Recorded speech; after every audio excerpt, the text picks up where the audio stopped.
Hello, and welcome to English Podcast Zone USA, the podcast that helps you learn, grow, and connect through English. I'm Marco, your host for this show, and in each episode, we'll explore new topics, share useful tips, and help you take your English to the next level. In this episode, we're talking about marriage and relationships. So that should be interesting. Fortunately, my husband doesn't watch anything I do. So, first on the line, John in Chicago. Hi, John.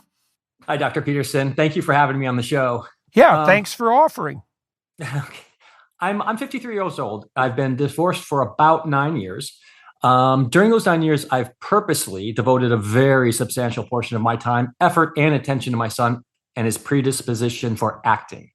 Recently, at the urging of my highly extroverted 17-year-old son, and after quite a bit of thought and feelings of terror on my part, I took his advice and started dating.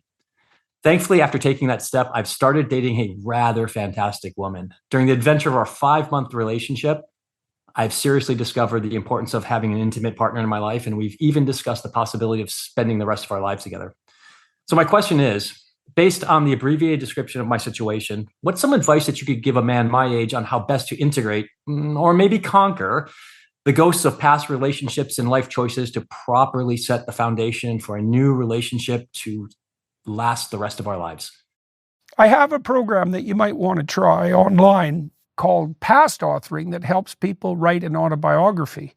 I would say that it would be useful for you, since you're concerned with conquering the ghosts of the past, which is a very wise thing to do at your age, with your wisdom, and when you're wanting to embark on a new path forward with clarity and with the demons of the past understood and relatively conquered. Now, we organize ourselves neurologically at the highest level through language and story. And your life to date, properly understood, would make a coherent narrative.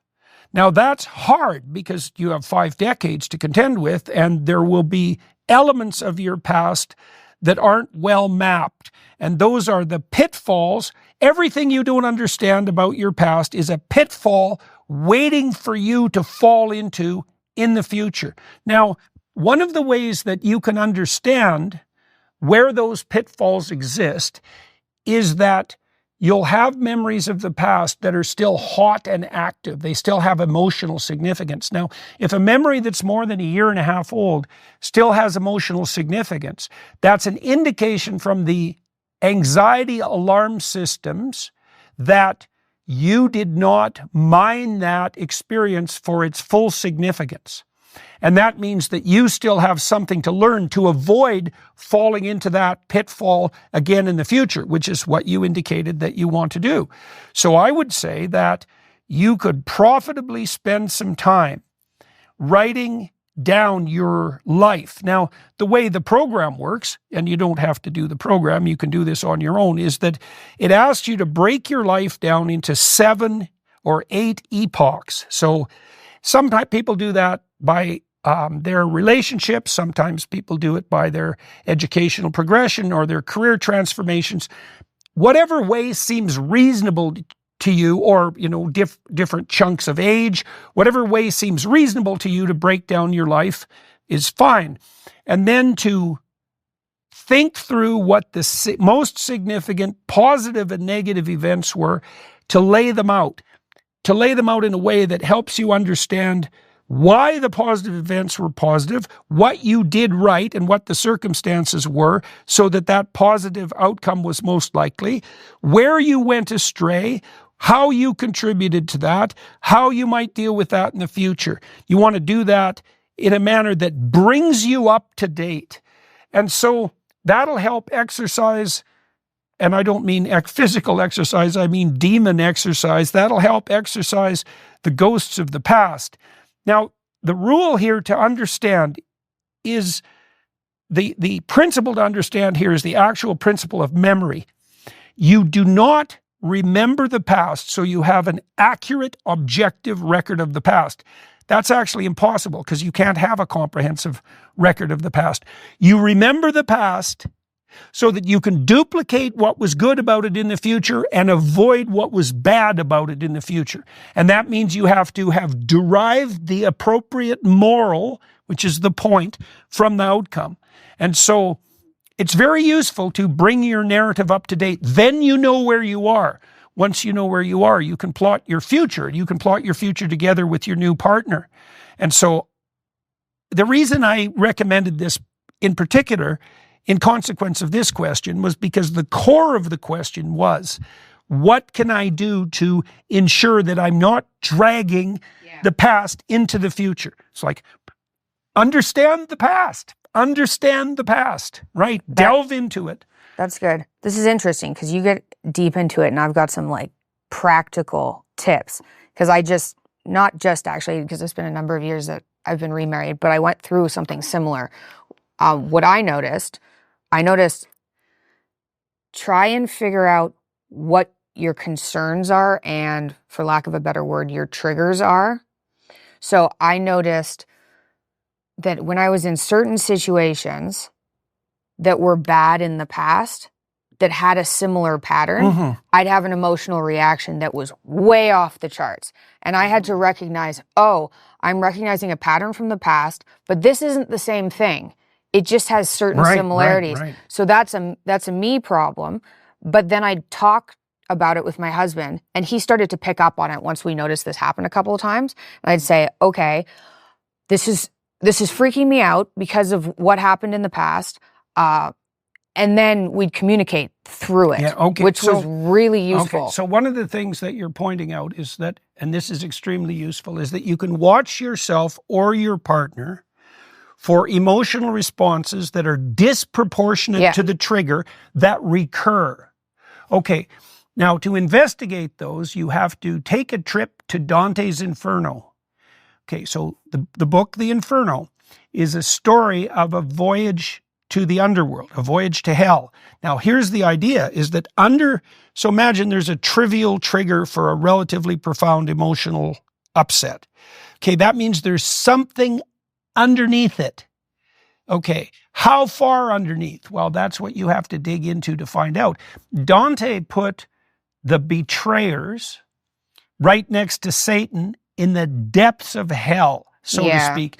So often what you'll find with yourself or with your partner, and this is almost inevitable in any relationship, is that there will be times when you or your partner were betrayed in the past, by yourself, by someone else, doesn't matter, there's a betrayal.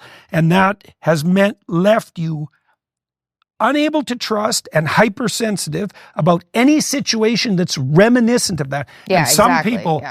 people are just some people who've been betrayed continually, who've never had a good relationship, let's say if they're a woman with a man, they're just like that. They just have like 100 triggers like that. Yeah, and no wonder. And no wonder. But it means, unfortunately, that you have to go to the bottom. And that's very difficult because one of the things you'll find too is that, so let's say I identify that in you. Well, first of all, you're going to see me as the cause.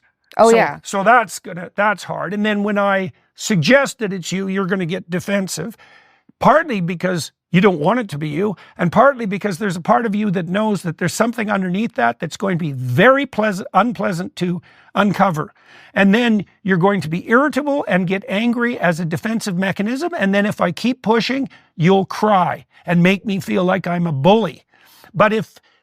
So this has to be done very carefully. It might also be an emotional release, though, crying. It is an emotional release. From my experience, and this didn't take me very long because I'd already done a lot of work and was aware that this was going to be a problem. Yeah. So when I saw myself, okay, my heartbeat is going up, something happens that reminds me of a past situation. My heartbeat goes up and I get flappy, like really flappy. Yeah. Like, I'm not doing this.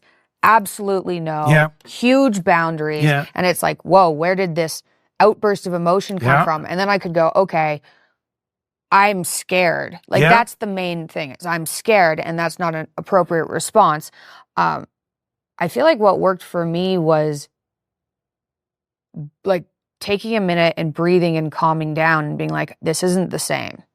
Trying to retrain your nervous system or something, this isn't the same. Or even, this might not be the same, right? That's a good initial step. Yes, that's a good initial step. Might not be the same, right? And then there's other attitudes that you can adopt that are helpful. Like if you're running into a recurrent problem with your partner, there's a couple of possibilities. It's you, that's one possibility. It's the other person, that's another possibility. It's some situational variable that you haven't all considered. Now, the attitude you have to take, and this is hard to do, this is the attitude of humility rather than pride, is even if it's only 5% me, it would be in my best interest and my partner's best interest and the best interest of our marriage to fix it.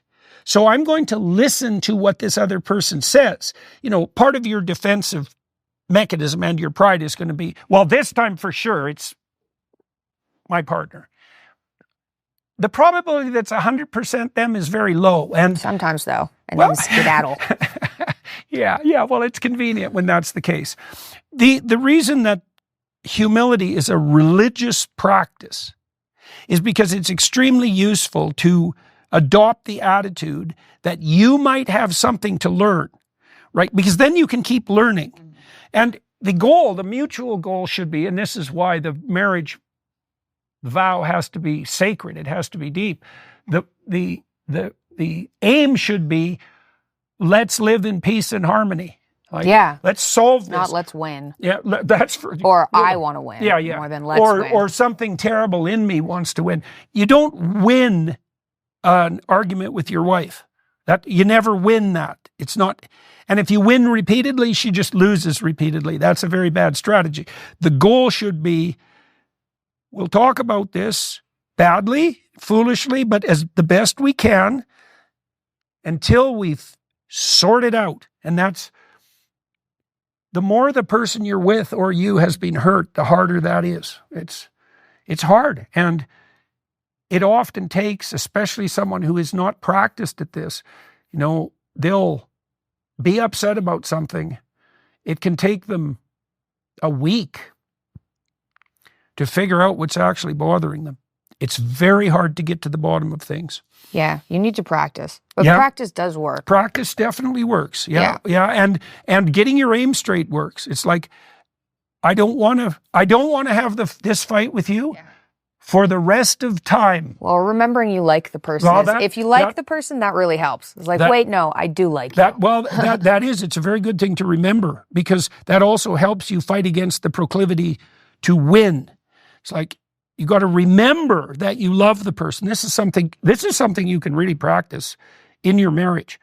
Like, as a practice, look at your wife and remember when that you love her. Remember that. Bring it to mind. Bring that feeling that you had when that was self-evident. People, often romanticize the early stages of a relationship when that intense romantic love first manifests itself.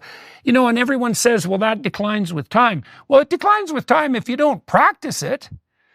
Just like everything else. It doesn't decline with time if you practice it. And our culture is very clueless about such things. We know virtually nothing of spiritual practice. We don't practice humility, right? You have to practice that. We don't practice gratitude.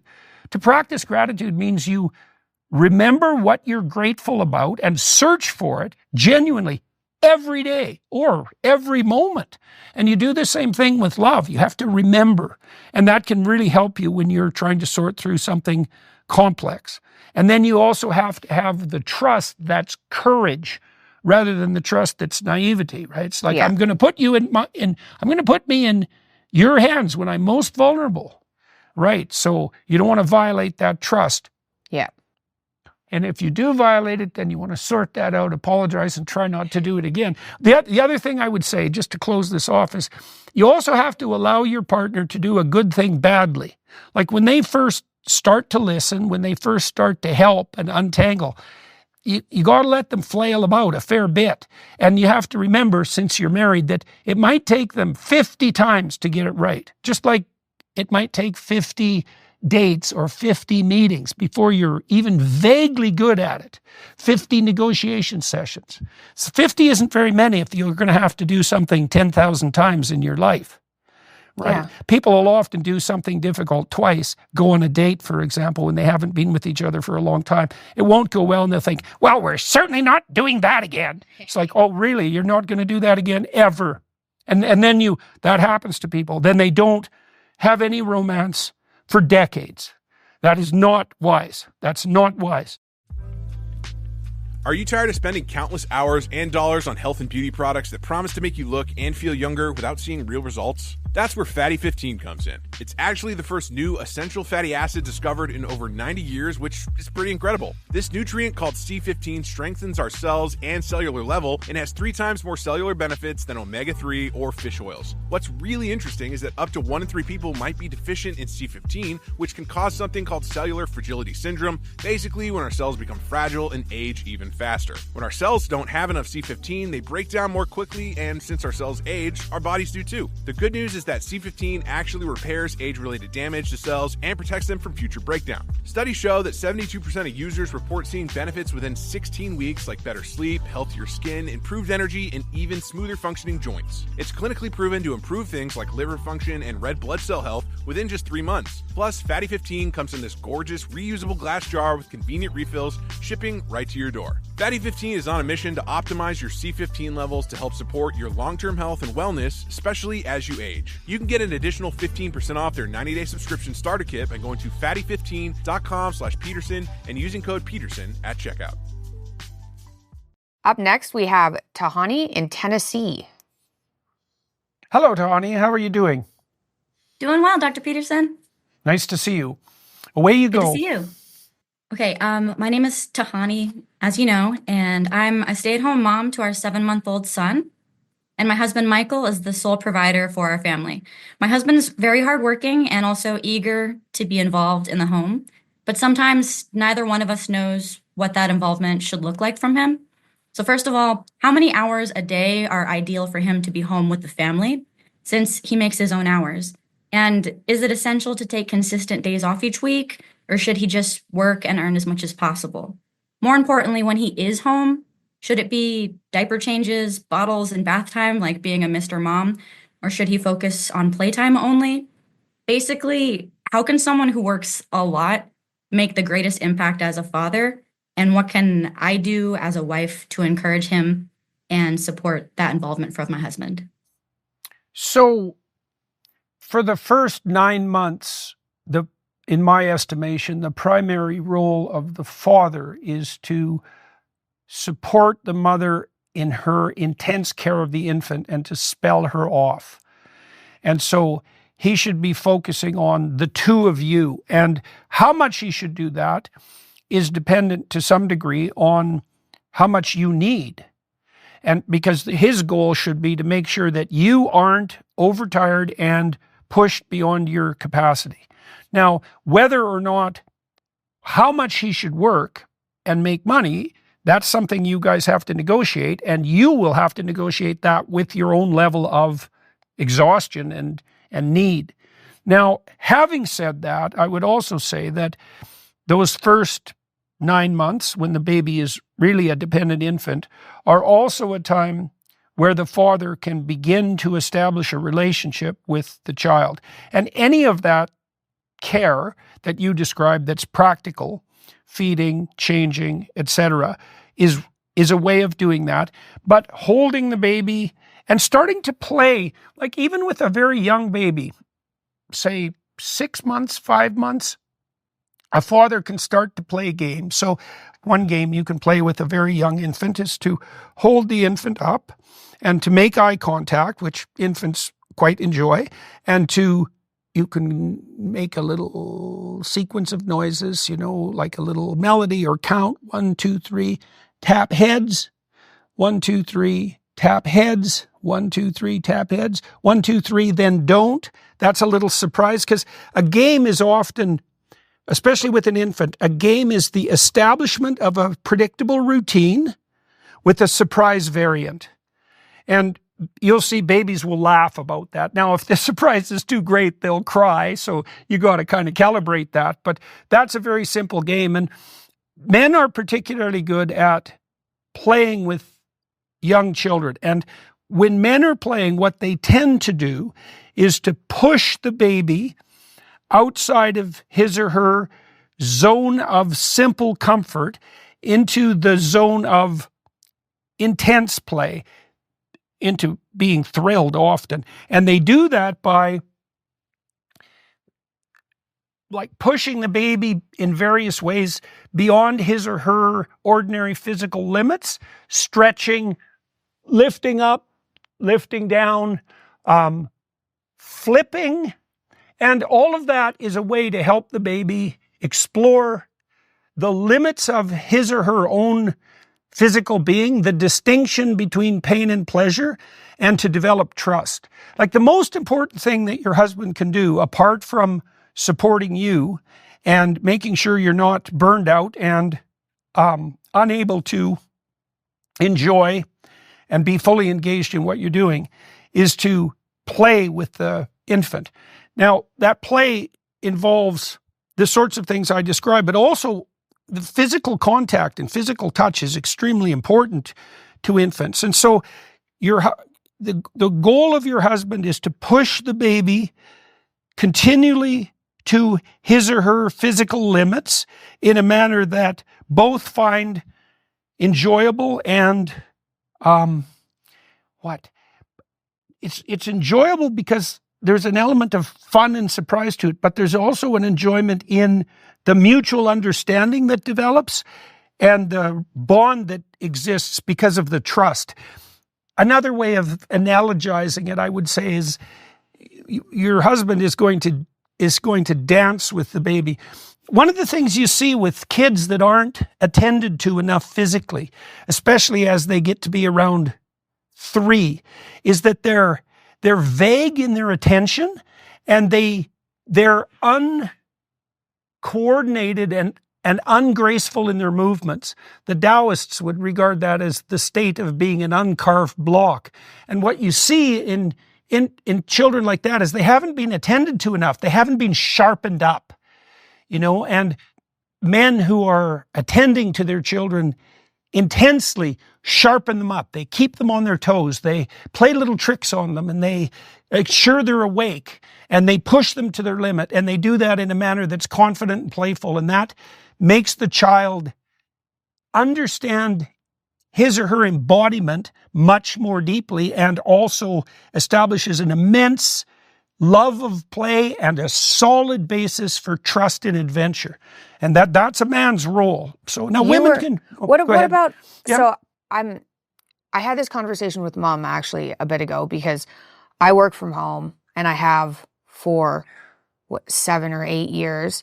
And my husband works from home. And so it's complicated to know who does what. What I've figured out was helpful, just more practically, so you can tell me what you think about this, was diaper changes. I don't know. I feel like you weren't a fan of diaper changes. No, I didn't mind once I learned how to do it. That was really helpful, especially if you're breastfeeding, because then you're already kind of on call all the time and attached to the baby. Diaper changes are really helpful. Doesn't take very long, but those were really helpful.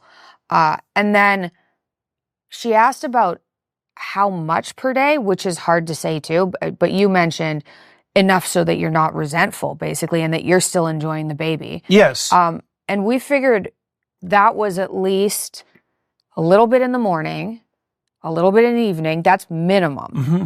And then I think it's tricky when people work from home because it's kind of like, oh, you're in the other room. What are you doing? I'm starting to get tired. Maybe I'm a bit annoyed.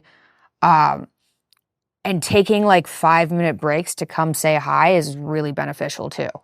So I think this is just for the mom. Explain that too. Well, like you get, especially with little babies, you get overwhelmed, especially if you're sleep deprived. It's the first 3 months, particularly with your first. Mm-hmm. But after it says, say the baby's fussy, you haven't slept, the baby's not sleeping well, you're trying to breastfeed, you're not sure if they're hungry, you're just not sure really what's going on. You're like, I can't hold a crying baby. anymore. Yeah. Yeah. I can't do it. That's really the point when you're like, can you take the baby for 5 minutes? I need to breathe. Yeah. That you have to watch. The role of the husband in the first 7 to 9 months is really to keep a really sharp eye on the mother and make sure that food helps too. Yes. And make sure that she isn't pushed beyond her limits. And that's problematic because she's constantly on call and her sleep is disrupted. So you have to keep an eye on that. And if she gets teary or upset or irritable, and those things will all happen, she has to be spelled off. And so, that's what you meant by spelled off. I have no idea what that means. Yeah. I think it's also the role of the wife or the mother to communicate with the husband so that when they're at their limit, they go, I need help right now. Yeah. Instead of sitting there and freaking out. Yeah. And you're not being needy because the first period of time is really crazy, especially if you're by yourself and you don't have help, kind of. So it's okay to be like, I'm at my limit right now. I need a breather. And a 5-minute breather is actually pretty decent. It's when there's no... Yeah, well, that's for on the mother's side, like she has to guard herself against the guilt that says I should be 100% thrilled to be with my baby all the time. And it's like, no, 90% of the time will do, or 80%, or 75%, right? That's still a lot. It's still a lot, yeah. And she, you know, when you're taking care of someone, this goes for the elderly or for people who are ill too, while you're taking care of them, especially if it's a long-term arrangement, you have to ensure that you're taking care of yourself, because you won't be able to do it effectively in the long run if you're pushed beyond your actual capacity. And that's where you start to do things like consider your resentment as well. If you notice that you're irritable and resentful, you want to determine and talk to your partner about whether or not you're just being irresponsible and immature, because there's a lot of maturation that has to happen when you're a new parent, or whether you're demanding too much of yourself, right? That's also a kind of delusion. You know, Erich Neumann, who was Carl Jung's most accomplished student by a lot, said that you shouldn't try to be better than you are. And what he meant by that was not don't improve, because you should improve, but don't fool yourself into thinking that you're a better person than you actually are. Not least because some of that irritation you might feel at being on call constantly is actually a manifestation of a necessary self-protective mechanism. Yeah, right. Agreed. Yeah. Shopify powers millions of businesses worldwide, supporting everyone from established brands to entrepreneurs just starting their journey. You can create your professional storefront effortlessly with Shopify's extensive library of customizable templates designed to reflect your brand's unique identity. Boost your productivity with Shopify's AI-powered tools that craft compelling products, descriptions, engaging headlines, and even enhance your product's photography, all with just a few clicks. Plus, you can market your business like a pro without hiring a team. Easily develop and launch targeted email campaigns and social media content that reaches customers wherever they spend their time, online or offline. If that's not enough, Shopify offers expert guidance on every aspect of commerce, from inventory management to international shipping logistics to seamless return processing. If you're ready to sell, you're ready for Shopify. Sign up for your $1 per month trial period and start selling today at shopify.com/JBP. Go to shopify.com/JBP. Again, that's shopify.com/JBP. Next caller. Let's do it. We have a caller from Iowa. Hello, Dr. Peterson. The question I have for you is, my wife and I have 3 kids between 1 and 7. And the question is, what is the right age or maturity to discuss LGBT ideologies? Both of my siblings identify as LGBT, which has really sped up our timeline. And is there any way to discuss this without ruining their childhood innocence? We want this information to come from us as their parents and not from anybody else. We're trying to prepare them for the world and want to be a trusted source of information for them. So how and when do we discuss this? Well, I would say as a rule of thumb that you take your cues from your children in a situation like that. It isn't necessary for you, all things considered, to provide information you're not being asked about. Now, if you observe your children carefully, an example might be that when children are ready to be toilet trained, they'll show an interest in such things that's somewhat subtle and will disappear if you ignore it, but that's a good time, that's a time to strike when the iron is hot. Your children will bring, if you set up a regular habit of communicating with them, and the dinner table is a very good time to do that because that's a regular meeting time, or perhaps before bed, that's sometimes a time when one parent or the other or both can spend some intense communicative time with your kids. If you make a habit of that being the time to bring up issues or concerns or ask questions, then that gives your children an opportunity to bring their concerns to you. And so I would say you want to establish that communicative pattern as a habit, and then you want to take your cues from your children. Now, let's see if I can be more specific about that on the LGBT front. I'll give you an overarching strategy for this. We worked this out at ARC, which is the Alliance for Responsible Citizenship. This is a group that I helped found that is trying to develop a vision for a modern classic liberalism and conservatism. And one of the most tense negotiations we had with the interested parties of about 40 people, a number of whom were gay and quite, what would you say? They're well-known people. This was the hardest discussion that we had. It took us about a year to really sort it out. And here's how we did it. And I think it's right. We presented the proposition that every concept has an ideal at the center and concentric rings of deviation from that ideal around it. And by deviation, I don't mean deviation in the necessarily pathological way. I also mean experimentation.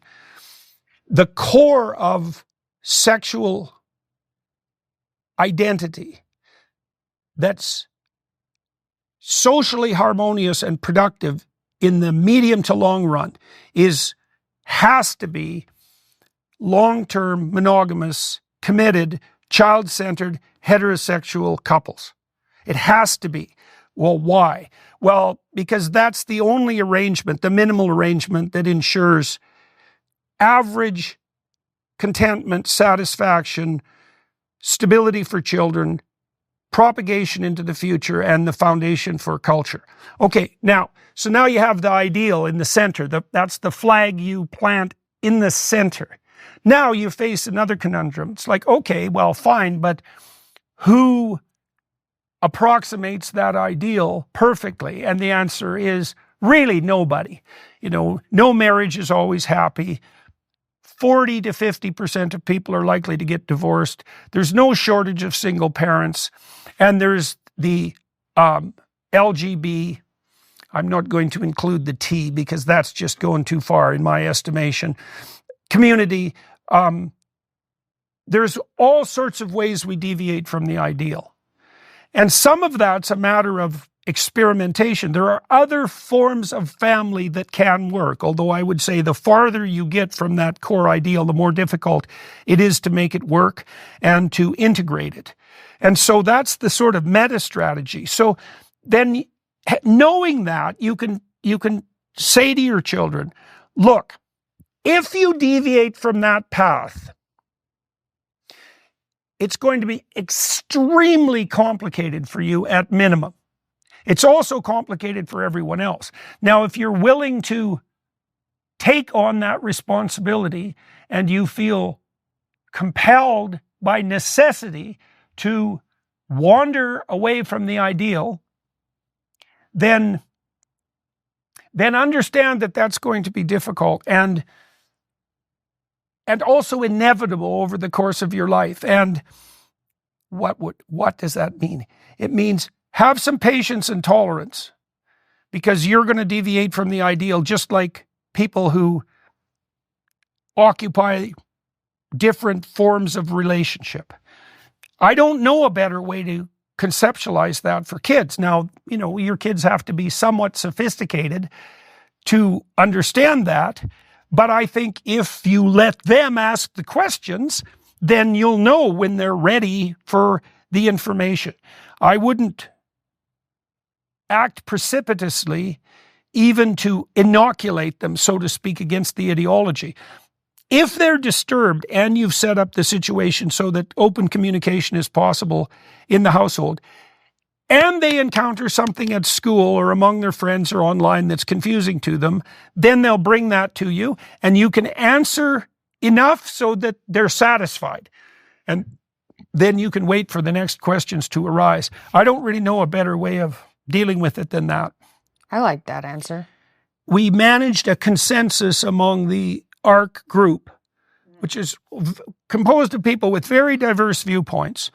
We managed a consensus around there. The notion of a center with rings of experimentation around it, that also gives you some play in the system, right? It's because people can be quite different from one another, and you still need a standard. It's like, on average, this will work best. It's like, but I'm not average. It's like, maybe you're not. Like, probably you're more average than you think, and you should pray that that's true.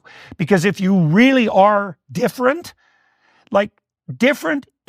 one definition of different is special. Another definition of different is miserable and doomed. Yeah. Right? And those can go together. And maybe you are special and you have to walk your own path. But boy, you walk off the straight and narrow path at your own peril.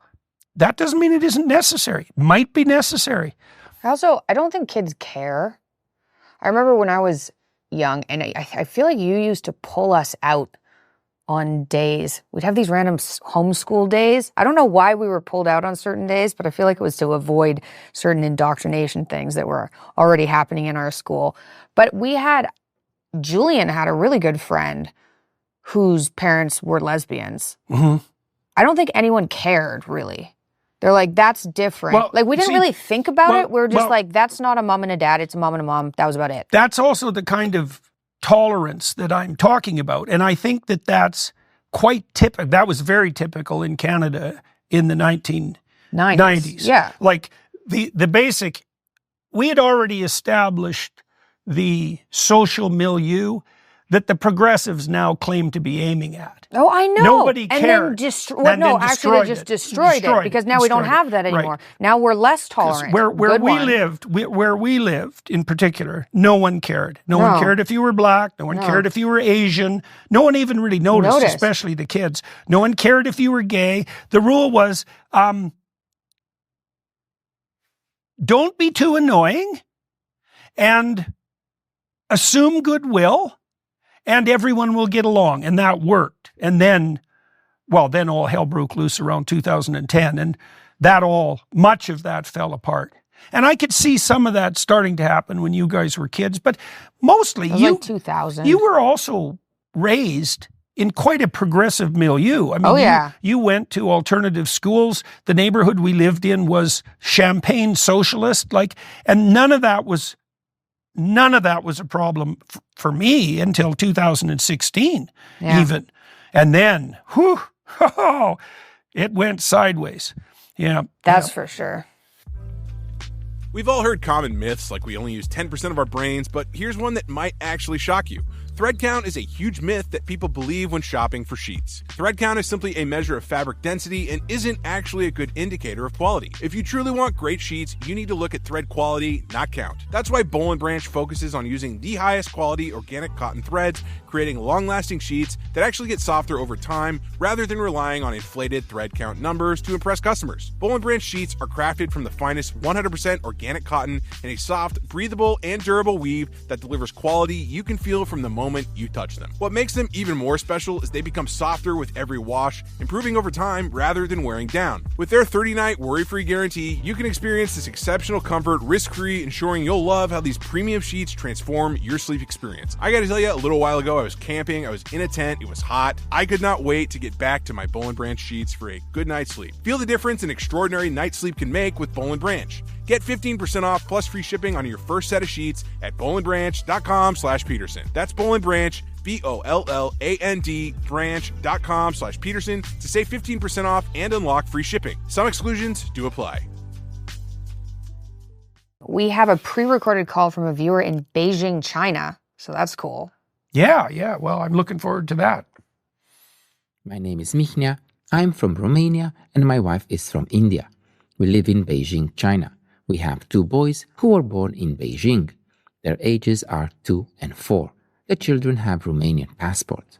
We have 3 home languages: English, which is dominant, Romanian, my language, and Chinese, spoken by the live-in babysitter. The children go to a British school where I also work as a teacher. We celebrate holidays and festivals of all 3 cultures: Indian, Romanian, and Chinese. My question is as follows. Given that my children are growing up in a multicultural environment with influences from Indian, British, Chinese, and Romanian cultures, how can we, as parents, best navigate the balance between preserving the unique values of each culture and ensuring they develop a strong sense of personal identity? That's cool. 3 languages. Good job. I guess I would ask to begin with how you and your wife negotiate that. No, that's a very hard question, because multiculturalism brings the advantage of diversity, let's say, and that's multiplicity and difference of opinion, and the disadvantage of confusion and conflict on the conceptual and ethical side. And so one definition of multiculturalism is balkanization, and that's the precursor to continual war. And so those who think that diversity brings integration are, by necessity, are absolute fools. Obviously, that isn't the case. How do you negotiate that in a household? Your children have the opportunity to learn these different languages, and they're exposed to a variety of different cultural influences. If they're thriving, then I would leave that question alone until they're in their teen years. And then I would say, if that becomes an issue for them, if the fact that they're pulled in multiple directions by their different cultures becomes an issue, then they'll have to educate themselves in relationship to how an integrated vision of culture might be formulated. And the best sources I know for that endeavor are the thinkers in the school that aggregated around Carl Jung and Mircea Eliade, who was a Romanian historian of religions. And what that school of psychological, sociological, and historical investigators attempted to do was to map out the commonalities of pattern across different religious and sacred systems. Now, you see, there's a precursor to this, precedent for this that's very, very deep. Western civilization arose because the philosophical tradition of Greece mapped strangely onto the prophetic and legal tradition of Judaism. And the synthesis of those two really laid the groundwork for the Western tradition.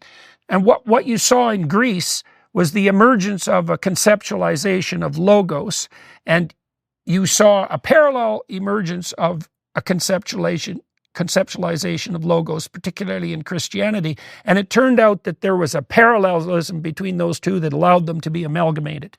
Now, the Jungian school, the school that Eliade was a part of and a leader of, were looking at a synthesis of that sort that was deep across an even broader range of cultural traditions.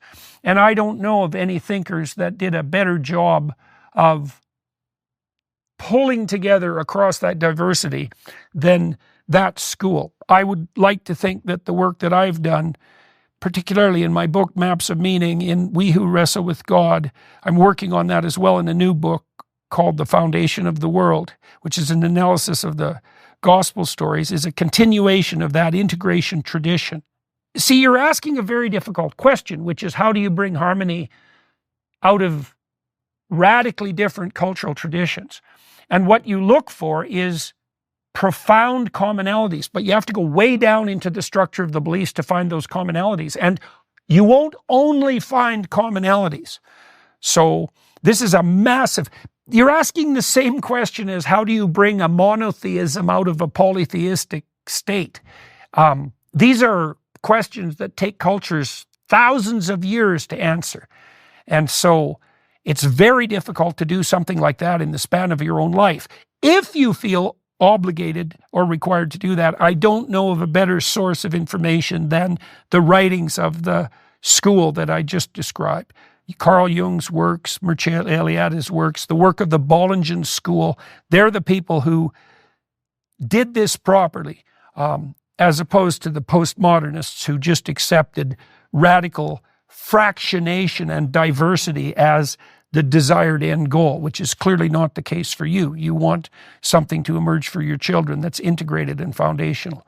So that's a complicated answer, but there's no simple way of addressing that question. Do you think, just to wrap this up, Yep. do you think it's, absolutely necessary? Or can you just wait until the kid's old enough? Because what I've seen from people, especially who have very strong backgrounds, is putting that on their kid, which is like, do you need to make them? I'm Canadian, so I almost feel like I don't have a culture. I feel like that's kind of like, it just doesn't really feel like that to me. And I was interested in my background, I guess, like where we originated, but there wasn't a strong pull in any direction. Well, do you need a strong pull in any direction, or can you just figure it out yourself? Well, you don't need to solve a problem you don't have. Yeah. Right. And so, as I said to the questioner, if his children are thriving, just leave it be. Like, you're doing whatever needs to be done right for the moment. If it becomes an issue as they mature, and that's something that becomes a area of concern for them, well, then you cross that bridge when you come to it. What I tried to lay out was the sources that would be particularly useful in that endeavor.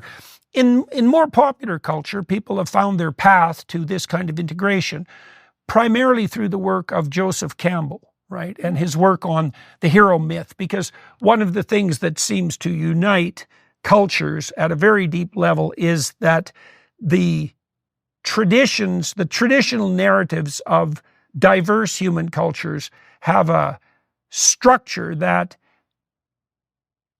approximates the journey of the hero that Campbell was so good at popularizing. Now, the postmodern types deny that, but they're a pack of corrupt and self-serving nihilists. So, and that is one way, by the way, that is one way of solving the problem, is that if you're faced with the conundrum of multiple competing moral narratives, you can just fractionate and pick whichever one's convenient for you at the moment. That is not a good solution, but that's certainly the solution that the academics of the world in the last 50 years have decided that they were going to adopt. That's why we have a culture war. One of the reasons we have a culture war. So don't do that. Well, the defining characteristic of postmodernism, this is from Lyotard, who was Jean-Francois Lyotard, who was a founder of postmodernism, is he said postmodernism is skepticism towards meta-narratives. And what he meant, this is a reflection of the Nietzschean death of God, what he meant was, well, there is no paramount uniting narrative. There's just a bunch of fractionated narratives that people can, micro-narratives that people can inhabit. It's like, okay, fair enough, but what do you do if the micro-narratives compete? Which they do, which they clearly do. It's like, well, you get confused and you get anxious and you get aimless, and then you get power mad, and then you go to war. You get rioters in California. Yeah. Thanks for joining us. We hope you enjoyed, and we'll be back to answer many more questions in the future. Thanks a lot, Mick. Thank you, Dad. Yeah. And to our questioners, much appreciated.